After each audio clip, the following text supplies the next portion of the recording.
এই পৃথিবীতে কি এক আজব খেলা, যে চালের বস্তা উঠাতে পারবে সে কিনতে পারবে না, আর যে কিনতে পারবে সে উঠাতে পারবে না। বাধা তো কেবল জীবিত লোকদের সামনেই আসে, মৃত লোকের জন্য তো সবাই রাস্তা ছেড়ে দেয়। অহংকার করে কি লাভ, মারা গেলে তো কাফনে কাপড়ও মাটিতে খেয়ে ফেলবে।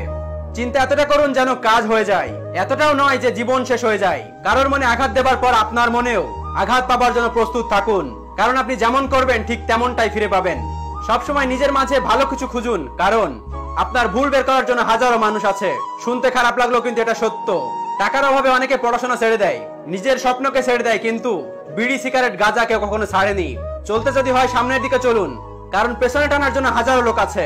লোক দেখানো সম্পর্ক থেকে ভালো হলো একা থাকা, কারণ এটা আপনাকে শান্তি দেবে, এটা সত্য। জীবনে সফলতার সব থেকে ভালো উপায় হলো সেই উপদেশে কাজ করা যা আমরা অন্যকে দেই, আর এটা অনেক গভীর একটা সত্য কথা, তাই একটু ভালোভাবে বুঝবেন। সবসময় শান্ত থাকুন, জীবনে নিজেকে অনেক মজবুত পাবেন। কারণ লোহা ঠান্ডা হলে শক্ত হয়, আর গরম হলে তো তাকে যেমন খুশি তেমন আকার দেওয়া যায়। জীবনের কাছে হেরে যাওয়া মানুষটি সুন্দর কথা বলেছে, ছোটবেলায় কত সুন্দর ছিলাম, তখন খেলনায় জীবন ছিল, আর আজ তো জীবনটাই খেলনা হয়ে গেছে।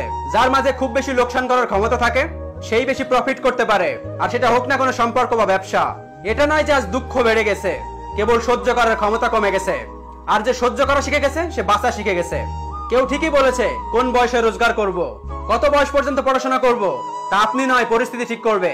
কান্না করে কাউকে পাওয়া যায় না, আর কাউকে হারিয়ে তাকে ভোলাও যায় না।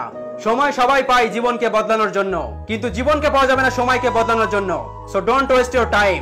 কিছু লোকের ধৈর্য হলো চুপ করে থাকা, যদিও এদের কাছে অনেক কিছু বলার থাকে, তারপর এরা চুপ থাকে, কারণ ওইসব লোকের সাথে ঝগড়া করতে চায় না যাদের এরা মন থেকে ভালোবাসে।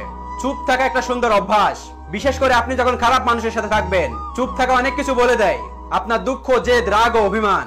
সম্পর্ক দেখানো যায় না, পালন করা যায়, সে দূরে থাক বা কাছে থাক। অনেক সম্পর্ক নষ্ট হওয়ার একটা কারণ হলো একজন সঠিকভাবে বলতে পারে না, আর একজন সঠিকভাবে বুঝতে পারে না।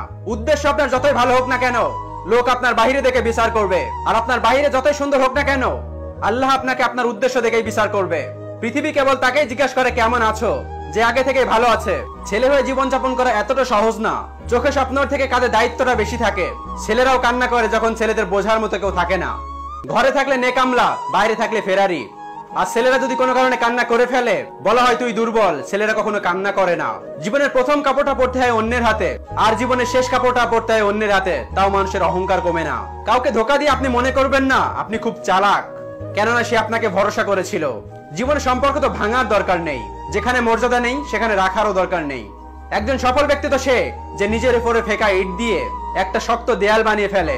কি অদ্ভুত এক বয়স, তাই না? শত শত কষ্ট বুকে চেপে রেখেও মুখে রাখতে হয় এক টুকরো নাটকীয় হাসি। জীবনে তিনটা জিনিসে পতন হয়: রাগ মানুষের ইমানকে নষ্ট করে, হিংসা মানুষের নেক আমলকে ধ্বংস করে, মিথ্যা মানুষের হায়াত কমিয়ে দেয়।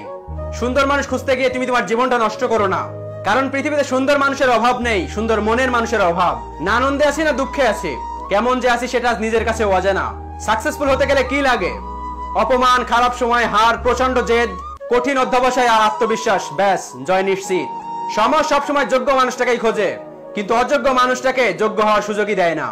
বাবা মায়ের জন্য টাকা ব্যয় করাকে খরচ বলে না, এটাকে বলে সৌভাগ্য। এটা সকল সন্তানের কপালে জোটে না। ভবিষ্যৎ বলতে শুধু কবরস্থানকেই বুঝি, কারণ এটা নিশ্চিত ভবিষ্যৎ। চেহারা কালো আবার টাকাও নাই, মানুষ তো ঘৃণা করবেই, এটাই বাস্তব। স্বপ্ন হাসতে শেখায়, কিন্তু বাস্তবতা কাঁদতে শেখায়।